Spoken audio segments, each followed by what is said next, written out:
warahmatullahi wabarakatuh. Salam Kukar Pintar. Hai adik-adik, pada kesempatan kali ini kalian akan belajar bersama saya Ibu Atin. Adapun materi yang kita pelajari hari ini adalah mengenai partikel penyusun benda dan makhluk hidup. Sedangkan submaterinya adalah mengenai partikel dalam benda dan makhluk hidup. Adapun buku yang digunakan adalah buku yang dikeluarkan oleh Kemendikbud pada edisi revisi 2018 pada halaman 95 sampai dengan halaman 104. Adapun tujuan pembelajaran kita hari ini yaitu setelah melakukan aktivitas pembelajaran, peserta didik diharapkan mampu menjelaskan partikel penyusun benda dan juga menjelaskan partikel penyusun dalam makhluk hidup.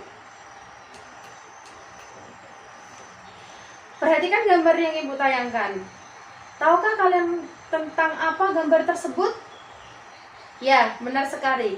Gambar tersebut adalah mengenai gambar fotosintesis. Masih ingatkah kamu apa itu fotosintesis? Di manakah terjadinya fotosintesis? Zat-zat apa sajakah yang diperlukan dalam fotosintesis? Dan yang terakhir, zat-zat apakah yang dihasilkan dalam proses zat-zat apakah yang dihasilkan dalam fotosintesis tersebut? Ya, fotosintesis adalah suatu proses biokimiawi untuk membentuk zat organik, yaitu berupa karbohidrat yang berasal dari zat anorganik. Kemudian zat apa sajakah yang diperlukan dalam proses fotosintesis? Tadi sudah disebutkan bahwa proses fotosintesis itu menggunakan bahan atau membutuhkan bahan anorganik, yaitu berupa karbon dioksida, uap air, dan juga klorofil yang ada pada daun untuk menangkap energi dari cahaya matahari. Kemudian zat apa sajakah yang dihasilkan pada proses fotosintesis? Zat yang dihasilkan dalam proses fotosintesis adalah oksigen dan juga glukosa atau karbohidrat. Ini tadi gambar dari proses fotosintesis. Skemanya seperti pada gambar yang ada di tayangan. Karbon dioksida, kemudian dan juga air dengan energi matahari, sinar matahari yang ditangkap oleh klorofil yang ada pada daun, yang ada pada tumbuhan, kemudian akan diubah menjadi glukosa dan juga oksigen. Nah, ini adalah gambar struktur dari daun yang tadi merupakan tempat terjadinya fotosintesis. Nah, di daun ada bagian yang namanya palisade. Nah, di bagian inilah terdapat banyak kloroplas yang merupakan tempat untuk terjadinya fotosintesis. Di dalam kloroplas inilah terdapat zat atau materi yang berguna untuk menangkap cahaya matahari, yaitu klorofil. Nah, klorofil sendiri dia terdiri dari beberapa molekul penyusun protein. Adapun molekul tersebut dia terdiri dari beberapa atom, yaitu atom karbon dan juga atom magnesium atau Mg. Jika dituliskan secara kimiawi, maka materi reaksi fotosintesis tersebut adalah 6CO2 ditambah 6H2O dengan energi cahaya yang ditangkap oleh klorofil akan menghasilkan C6H12O6 plus 6CO2. Molekul glukosa sendiri mempunyai atom-atom penyusun, antara lain atom karbon, atom hidrogen, dan juga atom oksigen. Glukosa yang terbentuk dari reaksi kimia ini mempunyai sifat kimia dan sifat fisika dari unsur pembentuknya. Adapun sifat fisika dari unsur-unsur tersebut yaitu glukosa ini dia sifat kimianya berbentuk kristal dan berwarna manis. Karbon dioksida dia berupa gas, sedangkan air dia berwujud cair. Nah, di sini terlihat perbedaannya, perbedaan dari materi penyusunnya. Karbohidrat yang gas, berwujud gas, kemudian air yang berwujud cair. Ketika terjadi reaksi kimiawi membentuk senyawa glukosa, dia berbeda jauh dari materi penyusunnya, di mana glukosa ini dia bersifatnya adalah berwujudnya adalah berwujud padat. Jadi berbeda dari unsur pembentuknya tadi ya, yang gas dan juga cair. Ternyata setelah terjadi reaksi kimia, terbentuknya berbeda, dia menjadi berwujud padat, yaitu berupa kristal yang berasa manis. Tahukah kamu, dua atom atau lebih yang bergabung melalui proses kimia akan membentuk suatu molekul. Ikatan antara dua atom dalam molekul, ikatan antara atom dalam molekul disebut sebagai ikatan kimia. Pada molekul CO2 terdapat satu atom C dan juga dua atom O. Jadi pada molekul CO2 terdapat dua ikatan kimia antara atom C karbon dan juga atom O oksigen. Proses pembentukan glukosa pada fotosintesis, penguraian sampah, kemudian siklus karbon dioksida dan juga siklus nitrogen merupakan contoh-contoh proses kimia yang terjadi di alam untuk menjaga keseimbangan alam. Yang Ibu contohkan di sini adalah siklus nitrogen. Namanya saja siklus, berarti dia akan berkelanjutan kayak gitu ya, atau daur kayak gitu, dia akan berkesinambungan seperti itu. Nitrogen itu adalah salah satu senyawa yang dibutuhkan oleh tumbuhan, oleh makhluk hidup, oleh manusia untuk membentuk proteinnya. Kita ketahui bahwa protein ini adalah zat dasar untuk pembangun atau sebagai zat pembangun. Nah, makhluk hidup atau misalkan manusia dan juga tumbuhan itu tidak bisa menyerap atau mengikat secara langsung N2 yang ada di alam. Mereka membutuhkan bantuan bakteri-bakteri tertentu yang bisa untuk menambat. Nah, di sini di tampilan Ibu terlihat beberapa jenis bakteri yang bisa untuk mengikat atau menambat N2 di udara. Salah satunya adalah bakteri Rhizobium yang ada atau yang hidup pada tanaman leguminosae, atau contohnya di sini adalah kacang-kacangan, dibintil kacang-kacangan seperti itu. Dia hidup di situ, dia bisa untuk menambat atau mengikat N2. Nah, N2 yang tadi di udara dia diikat oleh bakteri. Kemudian yang kalau pada bintil-bintil akar tadi akan dimanfaatkan langsung oleh tanaman kacang-kacangan tersebut. Kemudian yang lainnya, yang bagaimana dengan yang tidak ada bakteri yang hidup di situ? Nah, dia akan ada beberapa perubahan kayak gitu, perubahan bentuk dari nitrogen. Salah satunya dia diubah dulu dari nitrogen yang ada di udara, dia diikat kayak gitu oleh bakteri yang ada di tanah. Kemudian dia akan diubah menjadi amonia atau senyawa amonia. Senyawa amonia ini nanti dia akan diubah menjadi nitrit dan juga nitrat kayak gitu. Kemudian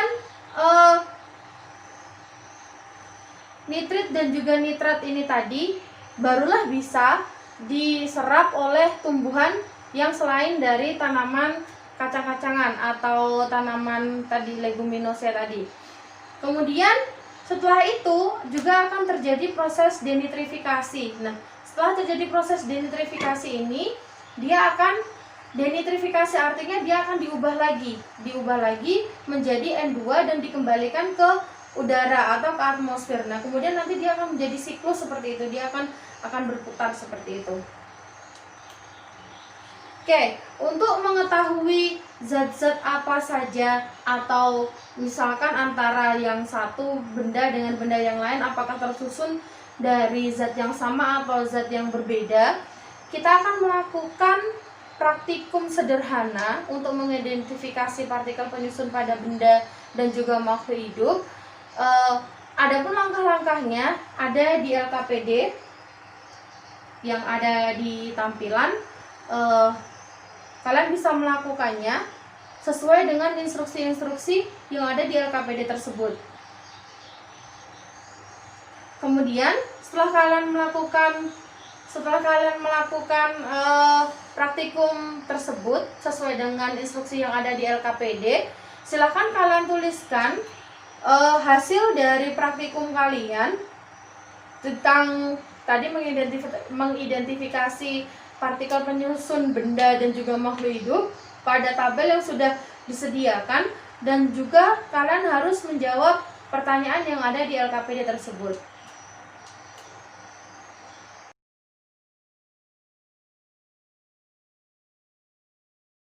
Assalamualaikum warahmatullahi wabarakatuh. Oke, kali ini kita akan melakukan praktikum sederhana untuk mengidentifikasi perbedaan zat dalam benda dan makhluk hidup.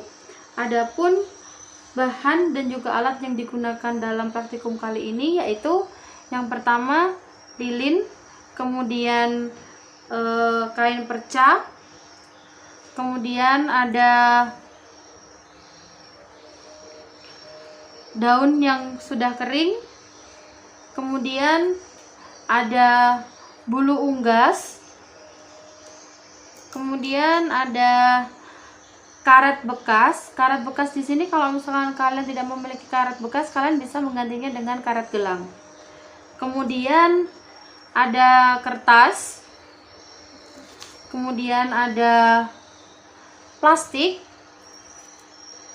kemudian ada kayu, kemudian ada sepotong daging. Daging yang saya gunakan di sini adalah daging ayam. Kemudian ada gunting,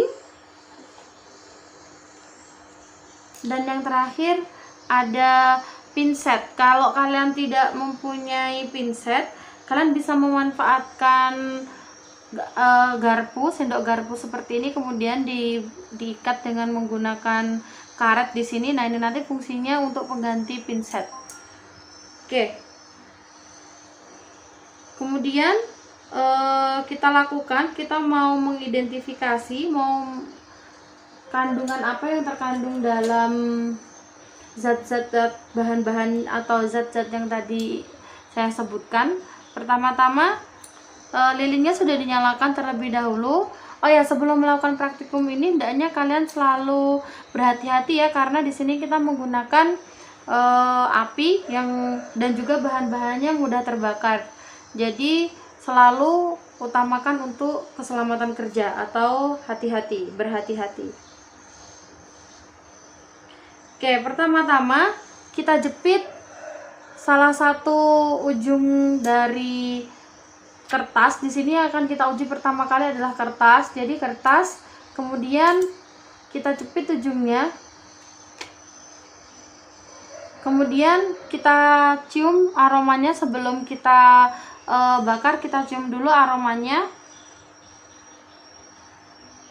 Setelah itu kita tuliskan apa aroma yang tercium tadi, kemudian kita tuliskan di laporannya ya. Kemudian kita bakar ujungnya. Kita matikan, kemudian kita hirup. Kemudian apa yang terhirup oleh kita tuliskan di laporan. Begitu pula dengan bahan-bahan yang lainnya tadi. Seperti ini kita juga lakukan.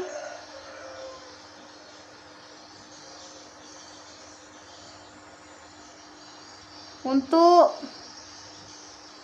nih ya, dagingnya. Kita cium dulu sebelum dibakar, dicium dulu apa aromanya, kemudian dibakar. Kemudian cium aromanya.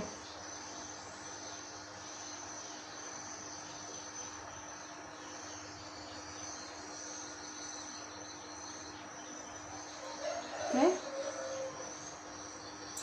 Next, untuk kayu juga lakukan hal yang sama, cium dulu sebelum dibakar. Kemudian bakar.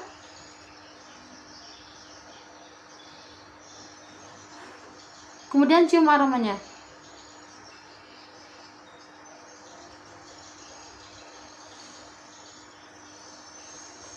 Tulis aroma yang kalian cium tadi di kertas laporannya kalian. Next.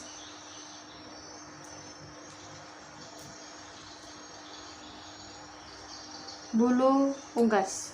Cium dulu. Baui dulu. Kemudian setelah itu bakar. Matikan apinya yang dibakar, kemudian ciumin lagi aromanya. Tuliskan aroma yang tercium di laporan kalian.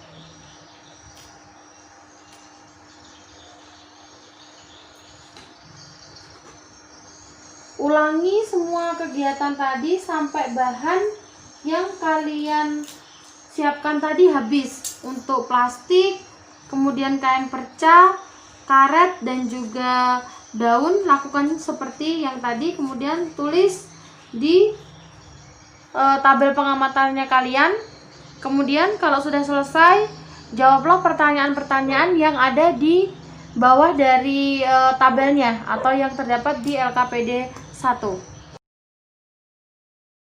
Dari praktikum yang sudah kalian lakukan tadi, bisa kita simpulkan bahwa setiap benda memiliki kandungan zat tertentu. Ketika beberapa benda dibakar, jika dia mengeluarkan bau yang sama atau hampir mirip, berarti benda tersebut tersusun dari materi atau tersusun dari zat yang sama. Tetapi ketika dia memiliki aroma yang berbeda atau bau yang berbeda, berarti zat tersebut tersusun dari materi atau molekul yang berbeda pula. Tiap-tiap zat memiliki bau yang khas ketika dibakar. Itu yang harus menjadi poinnya ya. Selain disusun oleh molekul yang berbeda, sifat-sifat suatu materi yang berbeda juga dapat disebabkan oleh perbedaan susunan molekul-molekul yang ada dalam materi itu. Maksudnya bagaimana? Di sini kalian bisa melihat di tampilan yang ada di layar, walaupun dia materi penyusunnya sama, belum tentu dia akan menghasilkan sifat yang sama juga di dalam zat tersebut. Contohnya di sini adalah pada kentang dan juga pensil.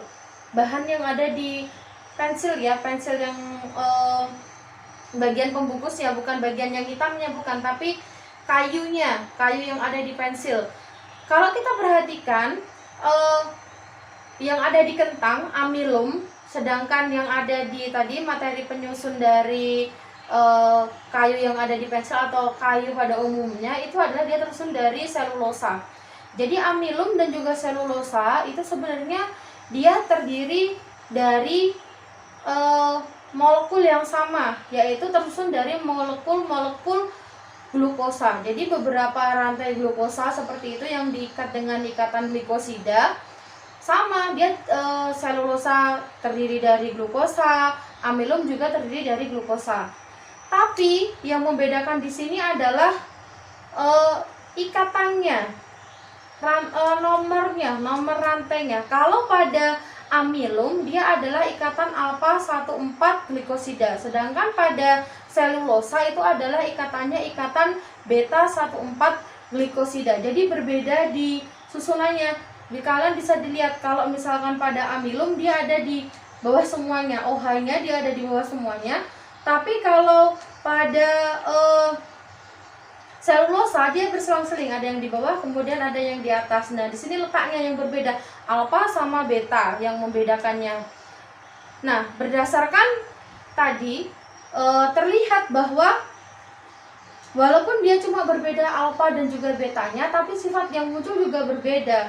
Kalau amilum itu adalah zat yang bisa kita konsumsi, manusia bisa mencernanya, bisa dicerna oleh manusia seperti itu, dia lebih cenderung lentur seperti itu.